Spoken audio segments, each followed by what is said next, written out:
సిరికొండ మండల కేంద్రంలో అకాల వడగళ్ల వానతో నష్టపోయిన రైతులను దరపల్లి జడిపిడిసి బాజిరెడ్డి జగన్ కలిసి వివరాలు అడిగి తెలుసుకున్నారు.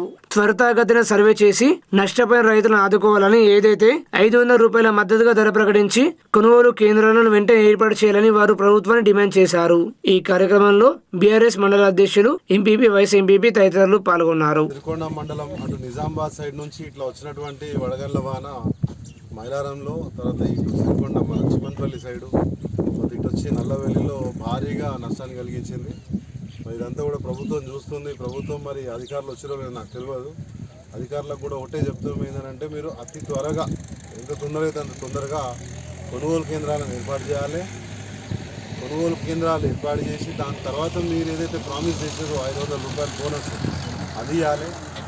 ఇప్పుడు ఈ పైన చిమన్పల్లి, ఆ పైన ఉన్నటువంటి గుట్ట ప్రాంతాల్లో నాశనమైపోయినటువంటి పంట, నల్లవెల్లి ఇట్లాంటి ఏరియాల్లో నాశనమైనటువంటి పంట, తర్వాత చాలా వరకు మామిడి తోటలు ఉన్నాయి. దాంట్లో కూడా చాలా వరకు రాళ్ళు పడి పూత కానీ పిందెలు కానీ రాలిపోయినాయి. దానికి కానీ అన్నిటికీ కూడా నష్టపరిహారం అందించాలని చెప్పి మేము డిమాండ్ చేస్తున్నాం.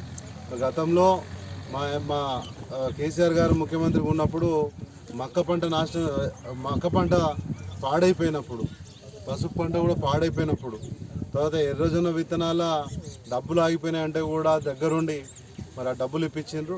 ఆ రకంగానే మీరు కూడా రైతులను ఆదుకోవాలి. ఖచ్చితంగా 10,000 రూపాయలు ఎకరాన చొప్పున నాశనమైనటువంటి పంటకు మీరు పరిహారం అందించాలని చెప్పి బీఆర్ఎస్ పార్టీ తరఫున మేమంతా కూడా డిమాండ్ చేస్తున్నాం. జై తెలంగాణ, జై తెలంగాణ, జై కేసీఆర్, జై గవర్నర్.